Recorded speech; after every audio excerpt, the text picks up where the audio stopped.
Hey, Brown Coat 67 here, and today we are looking at Project Spark. And this is Conker's Bad Trip. This was my first ever creation on Project Spark. Essentially, Conker does what Conker always does, and now he's trying to go home.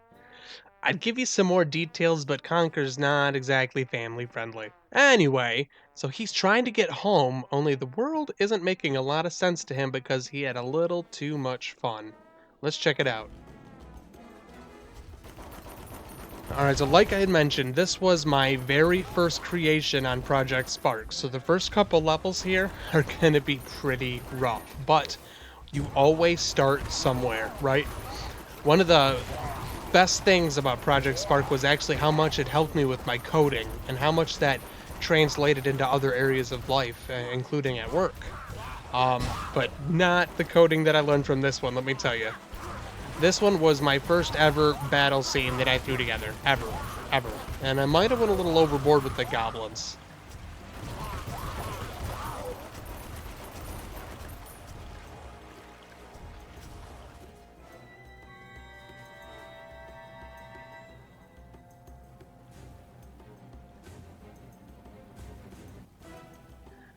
So there's going to be a lot of things that happen in this game you're just going to have to roll with, because it's not going to make sense. As he tries to get home, he's going to go from level to level, and he's going to be doing a lot of genre hopping. We're going to hop game types. Nothing is going to be the same.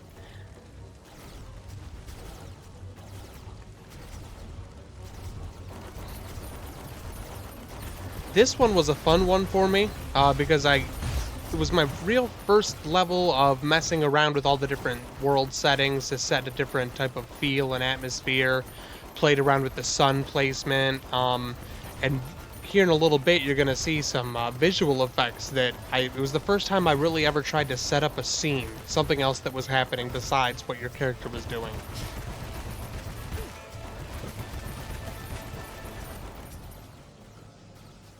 Right here. It was a really fun experience for me to kind of play with the different visual effects and to set that up, and it's something that really helped give me some confidence as I moved forward.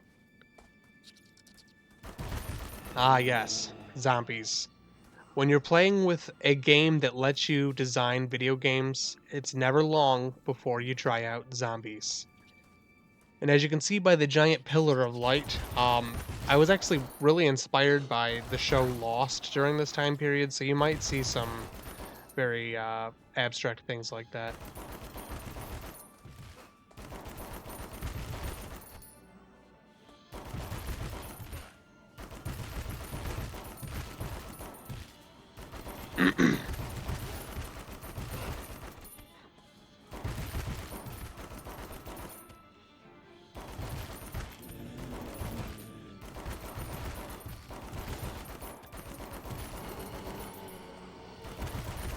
In this one here, there's actually several different variants of the zombie. There's ones that move at different speeds. There's some that will kind of puke on you. There's some that will try to bite you. Some that'll, try to hit you. It was a really fun experience to create a variety of different enemy types.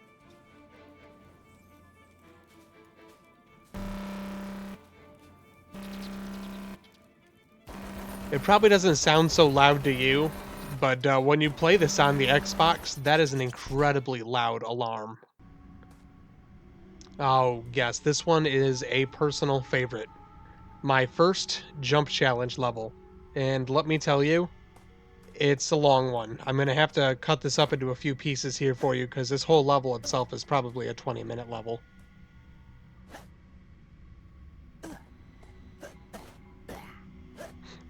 I chose to go with the reflective ground here that does not have any paint on it, because of the way it catches the light.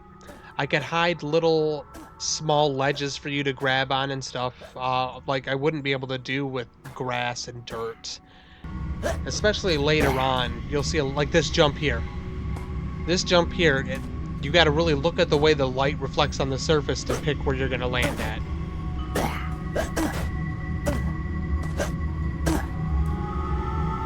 There's always a lot of misleading things as well. You're going to want to keep your eye around and look for the best choices for your jumps.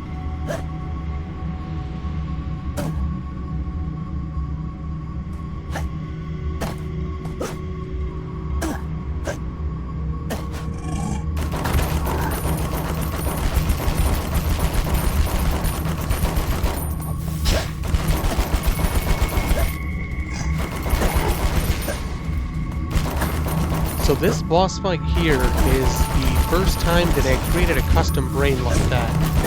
Definitely something that I've learned to do a lot better since then, but it was a really fun experience for me to try and program different behaviors and have different pages. Unfortunately, I still made it incredibly easy. But you learn as you go. That's the beauty of Project Spark.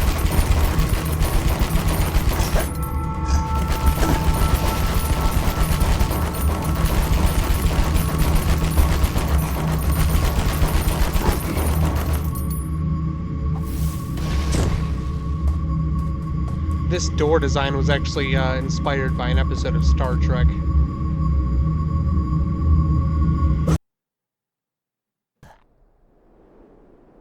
Okay. This one was my very first large world design attempt. I'm going to cut this up into pieces as you see here because it is actually a very big map. The entire level typically takes me about 10-12 minutes to get through it. So I'm going to cut this up and kind of give you some of the highlights. This one has several different types of animal that you're going to engage with. Rabbits that are going to try and kill you. Owls that'll swoop down on you. You've seen the crows. Some of those squirrels, those tiny little red squirrels, are programmed to attack you, and some will run away, so you gotta kind of pick and choose which ones you're going close to. Ah, yes, wolves.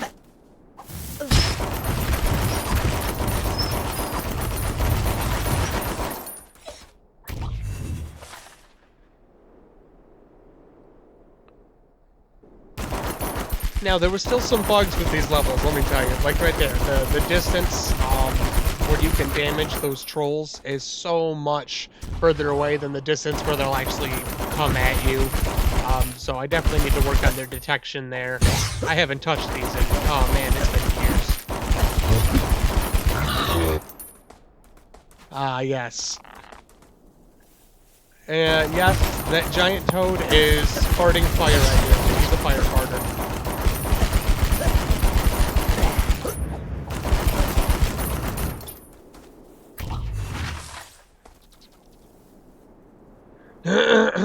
Yep. Moving on to the next level with this portal, this perfectly normal portal.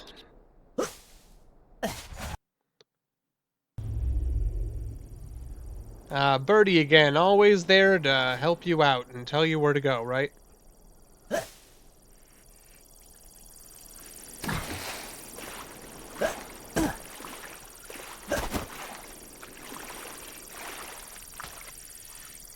This is funny.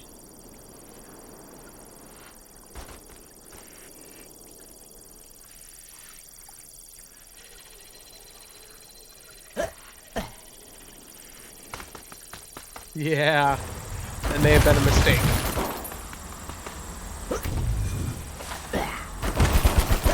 It's funny, you can actually run this level without activating the robots, but everybody always does.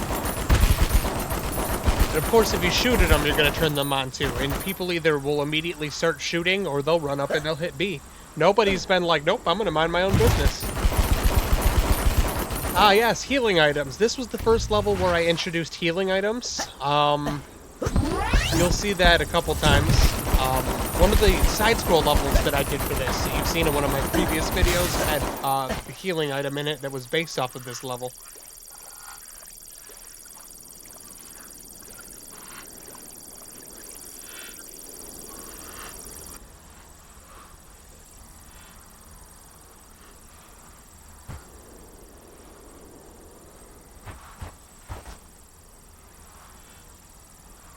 Yeah, sorry about that. Oh yeah, there's a few surprises that'll pop out at you in this level here.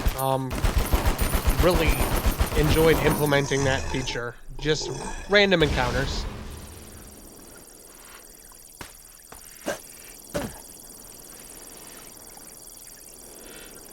I may have been watching The Matrix when I did that part of the level. I have no regrets. This boss was a really fun one for me to kind of customize and have like the void vines growing out of them. And yes, if you get close, they would swing at you and hit you, and it did not feel good.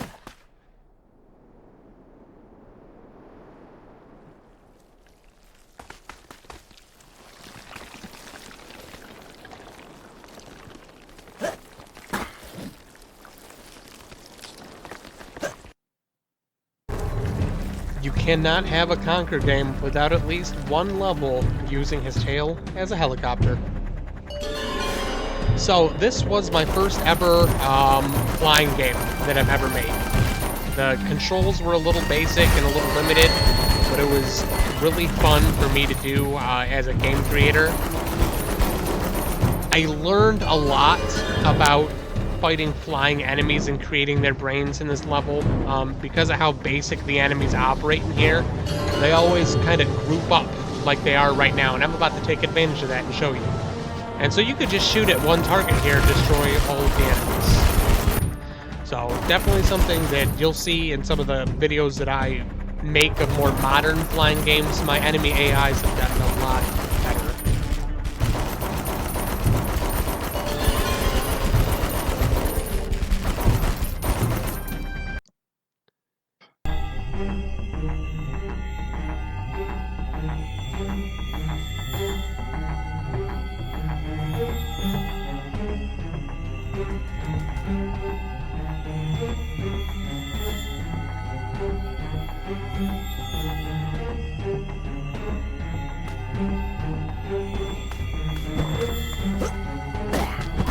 So this level here fulfills a fan theory of mine. I've always believed that Birdie to be the ultimate bad guy. I mean, just look at him. Look at him. He's behind everything. He's been trying to kill you since the beginning, so I made him the final boss to the adventure.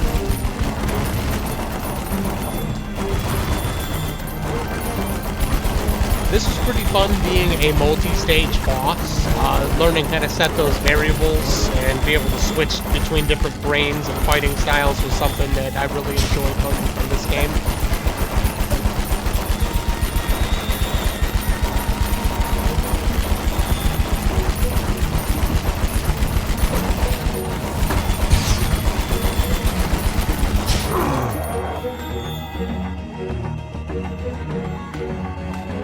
Alright, so that is all I'm going to show you. If you like what you see, hit the like and subscribe button. And again, this is Brown Code 67. Come join me next time.